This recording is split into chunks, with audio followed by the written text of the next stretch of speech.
I'm here at Sewing Parts Online, and I'm in the repair area because I thought I could fix some stuff while I'm here, right? Oh, uh-oh. Chelsea, what are you doing with the drill? I'm fixing some things, Dennis. That's a no-no. Ruin all my fun. This is Dennis. He is the repair technician at Sewing Parts Online. Dennis, how long have you been repairing sewing machines? Over 30 years. Oh my gosh. I thought we could ask Dennis a couple quick questions today for how to make our machines run better and to maybe not drive you crazy with lots of extra work for things that we might be able to fix at home. What do you think? Sounds good. Okay, the number one question I've been getting on my comments lately is, what causes the little bird's nest to happen under my needle? The first thing to do is to be sure that you're threaded correctly. Your thread is seated in your tension disc well. Okay. Because if they're not, they'll come out and during the sewing process and it will just leave like a rope under the bottom of the material. Yes. And or bird's nesting. Yeah. And but also too, make sure that whenever you're threading your machine, before you come down to your needle, that you're in your take-up lever. What's a take-up lever? The take-up lever is a little piece on the top that goes up and down. Pulls up your stitch is what it's doing. Oh, okay. So make sure it's threaded through every step of the process is what you're saying. Exactly. Make sure that you always put a new needle in on every project. Whenever that needle gets dull, you're actually poking through the fabric instead of cutting, piercing through the fabric. That's so true. And you can't put a square through fabric. No, you're right. You can't. You need a sharp point. Be sure that your machine is clean in the bobbin case area.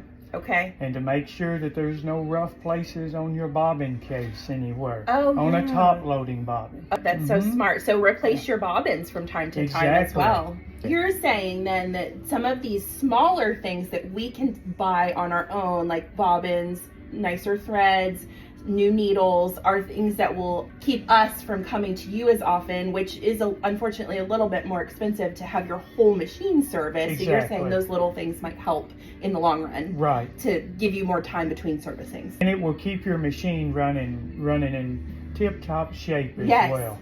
Okay, rapid fire questions. Are y'all ready? Are you ready? I'm ready. Okay, I shared a tip a few weeks ago about clipping your thread at the top. You're already smiling. And pulling it through as opposed to ripping it out backwards. What are your thoughts?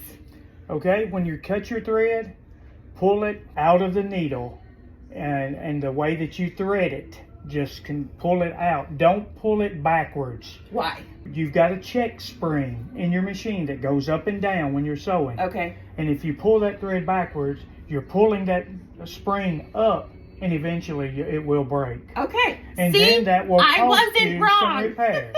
That's so true. Okay, next question. When you thread your machine and you are going through the whole thing we just talked about, with the tension discs, is there any reason you should put your tension back to 0 when you're threading, or can you leave it at whatever tension you were at? Leave it at the tension that you're at. Okay.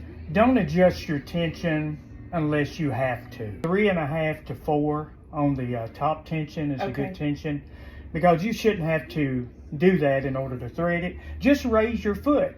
When you raise your foot, it opens releases your disc. your discs. Okay. Yes. Compressed air. Do we use compressed air to clean out our machines? I would not recommend it. Okay, why? Because it can have moisture in the can. And whenever you shake the can, moisture will come out and it will blow into your machine.